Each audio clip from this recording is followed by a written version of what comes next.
महर्षीणां भृगुरहं गिरामस्म्येकमक्षरं यज्ञानां जपयज्ञोऽस्मि स्थावराणां हिमालयः।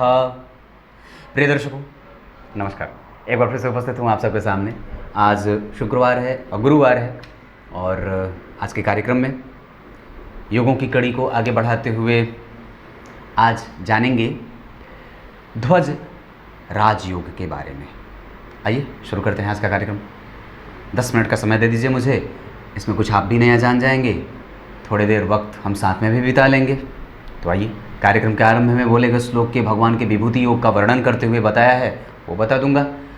और आइए शुरू करते हैं आज की छोटी सी यात्रा।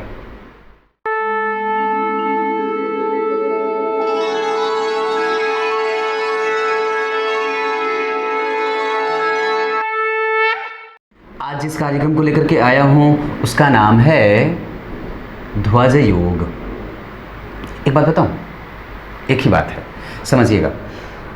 किसी भी कुंडली में कई प्रकार के राजयोगों का निर्माण होता है, योगों का निर्माण होता है, पुरुष योगों का निर्माण होता है, महापुरुष योगों का, और कई प्रकार के उसी प्रकार से जिस प्रकार से राजयोग बनते हैं ठीक उसी प्रकार से किसी भी कुंडली में दुर्योग भी बनते हैं।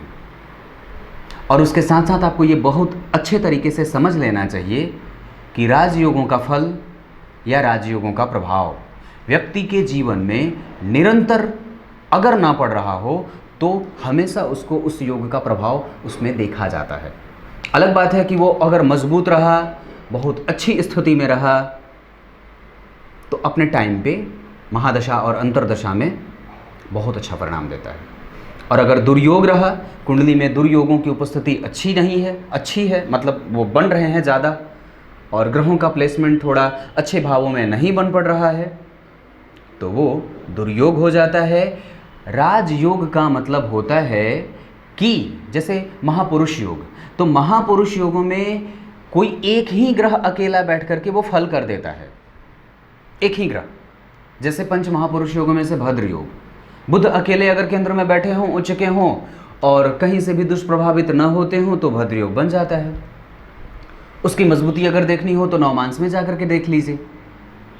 ठीक यही बात है कि अगर दुर्योग भी बन पड़े हों तो वो दुर्योग अपने टाइम पे आकर के बुरे प्रभाव से व्यक्ति को प्रभावित करते हैं या बुरे तरीके से प्रभावित करके यूं निकल जाते हैं।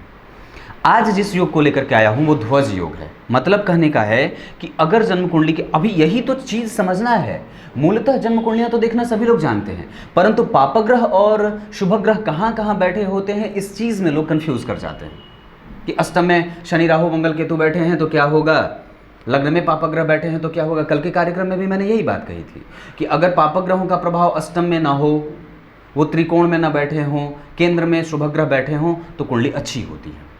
ठीक वही बात कि अगर जन्म कुंडली में प्रायः जो भी शुभ ग्रह हैं अगर वो सभी के सभी शुभ ग्रह केंद्र में आ जाएं, जैसे गुरु, शुक्र, चंद्रमा और बुध, या गुरु, चंद्रमा, शुक्र अगर केंद्र में आ जाएं, अच्छी राशि बन जाए और अष्टम भाव में पापग्रह शनि मंगल राहु केतु,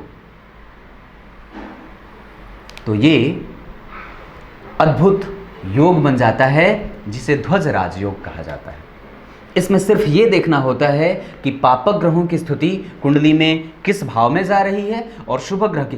दरअसल एक बात और बताता हूँ, कुंडली ये चाहती है और नवग्रहों में से प्रत्येक ग्रह ये चाहता है कि उसकी स्थिति नवे भाव में बन जाए। बस यही बात है, वो यही चाहते हैं कि मैं कहीं से भी नवे भाव में बैठ जाऊं। उनका प्रयास यही रहता है नवे भाव में उनकी राशि बन जाए, सभी ग्रहों की स्थितियां होती हैं। ये बात तो कहने का मतलब है कि यहाँ पे शुभ ग्रह अगर लग्न में हो, लग्न में ही हो और इधर कहीं न कहीं ना हो, सिर्फ यहीं पे हो, गुरु, चंद्रमा, बुध, शुक्र, और समस्त पापग्रह यहीं बैठे हों, ये बड़ा अद्भुत होगा और आसान भी नहीं होगा। ये बिल्कुल भी आसान नहीं है ये जो योग बता रहा हूँ, बहुत कम कुंडलियों में ये पाया जाता है। तो ये व्यक्ति राजनीति में उच्च पद को पाने वाला होता है, राजा से भी अपने प्रभावों को बढ़ा करके दिखाने वाला होता है। मतलब राजा भी उसकी बात जरूर मानता है, और बिरले ही ऐसी कुंडलियां पाई जाती हैं। तब तक के लिए इजाज़त दीजिए। आने वाले दिनों में मैं कुछ और अन्य योगों के चर्चा के ऊपर वीडियो बनाऊंगा कि जिसमें उसका फल कब निकलेगा, फल कब मिलेगा किसी भी व्यक्ति के जीवन में। कार्यक्रम के आरंभ में मैं बोलेगा श्लोक का अर्थ बता देता हूं, जिसका आप लोगों को बड़ा इंतजार रहता है। गीता के 10वें अध्याय में भगवान ने कहा है, अपने विभूतियों का वर्णन किया है, मैं जो श्रेष्ठ हूं तो कौन हूं, और अगर निकृष्ट हूं तो भी कौन हूं। वहां पे उन्होंने ये बात कही है कि ऋषियों में जो श्रेष्ठ और ऋषियों में जो मैं हूं वो भृगु ऋषि हूं। पर्वतों में हिमालय मैं ही तो हूं। वाणियों में प्रणव एक ओमकार वो मैं ही हूं। यज्ञों में जप यज्ञ मैं ही हूं। तो मुझसे परे कुछ हो तो मुझे बता दो, मुझसे परे अगर कुछ हो तो मुझे बता दो। और दरअसल ये सारे जो ग्रह होते हैं वो उसके प्रतिनिधि ही हैं, और जो इन ग्रहों पे भरोसा नहीं करता ना वो बड़ी मारा मारा फिरता है, बड़ी मारा मारा फिरता है।